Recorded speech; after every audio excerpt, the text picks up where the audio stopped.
Perkenalkan, nama saya Nurul Safwati dengan nomor induk mahasiswa 1707030004. Pada kesempatan kali ini saya akan menyimpulkan hasil resum acara webinar dengan judul Pengolahan Produk Anggur Laut, Peluang Pemanfaatannya, yang disampaikan oleh dua narasumber, yaitu Bapak Dr. Bagus Sediadi Bendul Utomo dan Ibu Nur Hayati.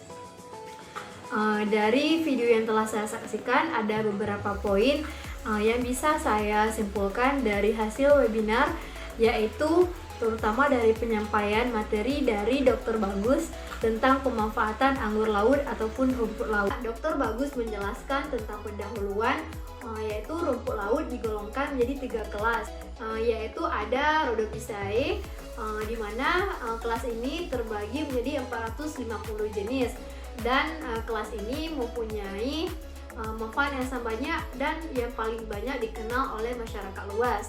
Yang kedua ada Phyceae yang terdiri dari 130 jenis yang merupakan penghasil alginan. Dan yang ketiga ada Chlorophyceae, di mana dia terdapat 200 jenis. Dan jenis ini belum banyak dikenal masyarakat, tetapi dia memiliki potensial yang sangat banyak di bidang obat-obatan maupun di kedokteran. Nah, untuk mengetahui jenis, maka alangkah baiknya diidentifikasi terlebih dahulu bentuk dari rumput laut. Secara morfologinya, apa saja sih yang dilihat? Yang pertama ada bentuknya, warna, ukuran talusnya, dan yang kedua tipe percabangan, ciri-ciri khas yang terlihat. Dan sedangkan dari segi ilmiah melakukan analisis molekuler yang terdiri dari 5 tahapan. Yang pertama sample collection and DNA preservation, di mana mengambil sedikit sampel dengan syarat sampel terjamin tidak rusak. Penyimpanan sampai bisa menggunakan silika gel. Yang kedua ada DNA extraction. Ketiga ada polymerase chain reaction ataupun PCR.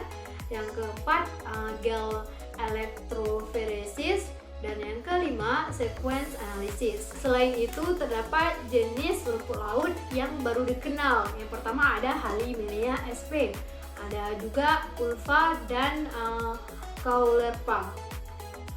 Caulerpa ini merupakan anggur laut. Ketiga jenis ini sangat potensial untuk pangan, obat-obatan, anti kanker, antioksidan, dan biasanya jenis ini komersial yang biasanya terlihat di pantai-pantai seperti adanya botol-botol plastik yang terapung.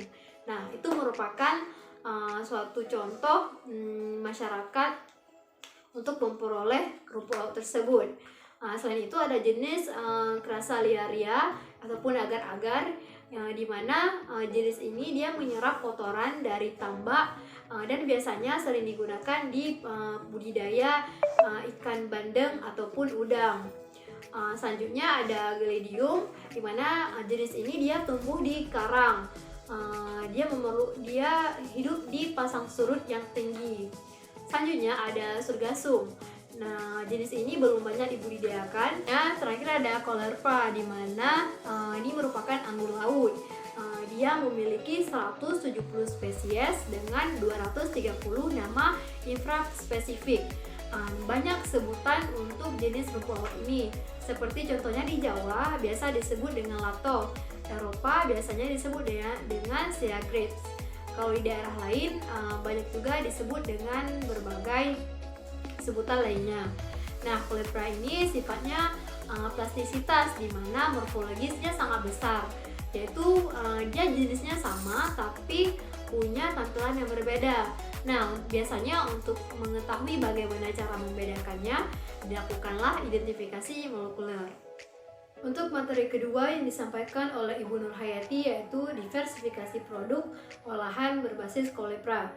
Nah, diversifikasi ini memiliki arti yaitu penganekaragaman suatu produk untuk memperoleh produk baru dengan nilai ekonomis yang tinggi. Diversifikasi ini memiliki beberapa tujuan. Yang pertama, dia bisa meningkatkan masa simpan produk. Dan yang kedua, memperluas pasar, mempermudah transportasi, dan yang terakhir bisa meningkatkan gizi. Dan diversifikasi ini sangat diperlukan karena di mana umur simpan Caulerpa itu yang pendek. Kolepra saat sampling di lapangan setelah pasca panen, airnya mudah keluar dari talusnya, dimana misalkan rumput laut kolepra itu disimpan dalam wadah atau plastik, maka dia dengan sendirinya akan keluar air sebanyak 70%. Maka mutu dari produk ini semakin kurang. Karena hal inilah beberapa konsumen kurang menarik ataupun kurang suka terhadap produk kolepra ini. Kenapa perlu juga? Itu karena pasar terbatas pada masyarakat pesisir, di mana yang membeli atau mengkonsumsi kolepra ini hanya masyarakat yang ada di sekitar pesisir tersebut. Dan yang ketiga, berpotensi tinggi untuk dikomersilkan, di mana rumput laut kolepra ini merupakan rumput laut yang melimpah yang ada di berbagai laut yang ada di Indonesia. Produk ini pun juga telah diinisiasi oleh Balai Perikanan Budidaya Air Payau di Sakalar dan Balai Perikanan Air Payau di Jepara, dan berhasil dilakukan ekspor di berbagai negara. Rumput laut Kolepra ini dia bersifat edible, di mana dia bisa dikonsumsi secara langsung, dan bentuknya yang unik seperti buah anggur dengan berbulir-bulir kecil. Rasanya juga khas dan memiliki rasa khas, gurih dan asin. Nah, gurih pada rumput laut kolepra ini dikarenakan dia mengandung asam glutamat. Untuk jenis kolepra rasomersa, dia terasa pedas. Nah, rumput laut ini juga mengandung nutrisi, vitamin dan mineral. Untuk mengatasi kelemahan kolepra pada masa simpan yang pendek, maka diolah produk ini menjadi dehydrated kolepra, ataupun dia berbentuk kering, di mana dia direndam dengan garam selama 4-6 bulan. Nah, biasanya produk ini sudah berhasil diekspor ke berbagai negara, misalnya di Filipina, Thailand, Vietnam, dan berbagai negara lainnya.